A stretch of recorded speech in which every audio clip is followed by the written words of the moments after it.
sometimes we go into shops and they say, well, we think we know what our production is, but they don't really know their starting point.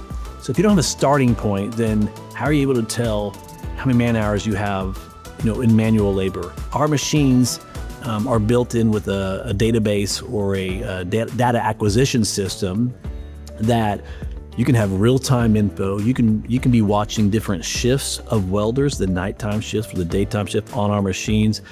That's going to give the plant manager the ability to look at different welding stations, their actual arc time output, the wire that they're using, all the consumables. And what that's going to do is allow them to better understand, hey, in this year we use this many pounds of wire, can we make any adjustments to that? But more than anything, it gives them a starting point. Like, this is what our production is.